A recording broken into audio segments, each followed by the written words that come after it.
فاسألوا أهل الذكر إن كنتم لا تعلمون. السلام علیکم ورحمۃ اللہ وبرکاتہ۔ بسم اللہ الرحمن الرحیم۔ اصحاب کہف کا کتا بھی جنت میں جائے گا یا نہیں؟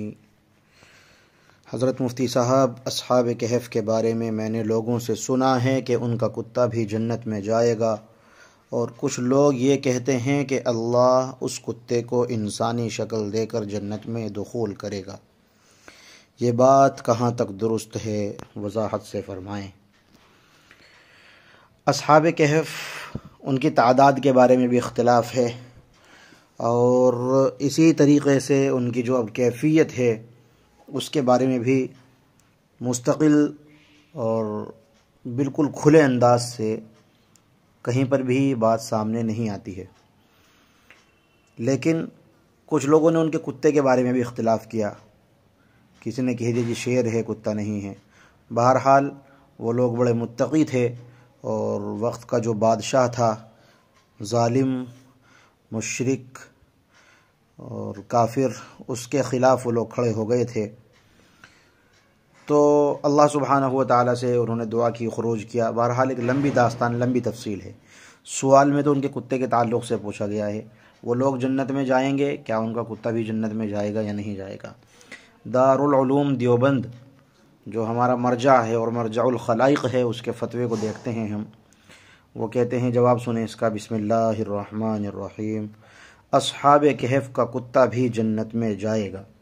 جی ہاں، اصحاب کہف کا کتا جنت میں جائے گا، لیکن کسی مستند کتاب میں کوئی کیفیت تحریر نہیں ہے۔ کسی مستند کتاب میں کوئی کیفیت تحریر نہیں ہے کہ کس صورت میں جائے گا۔ کچھ معلوم نہیں کہ وہ انسان کی شکل میں جائے گا یا کتے ہی کی شکل میں جائے گا، اس بات کی کوئی دلیل نہیں ہے، کسی مستند کتاب سے یہ بات ثابت نہیں ہے۔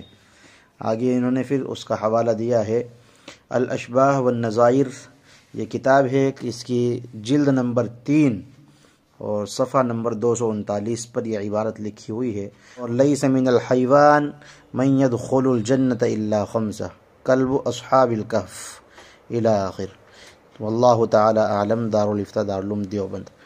تو یہ بات تو ثابت ہو گئی کہ بھئی وہ جائے گا کتا جنت میں، لیکن کس حیت میں، کس شکل میں جائے گا، اس بات سے کتابیں، احادیث، ساری کی ساری روایات خاموش ہیں۔ اس کے اندر کوئی بات کھل کر کے بالکل ظاہر اور باہر نہیں ہے، اور یہ عقیدے کی بھی چیز نہیں ہے، ایسے سوالوں میں پڑھنا بھی نہیں زیادہ چاہیے۔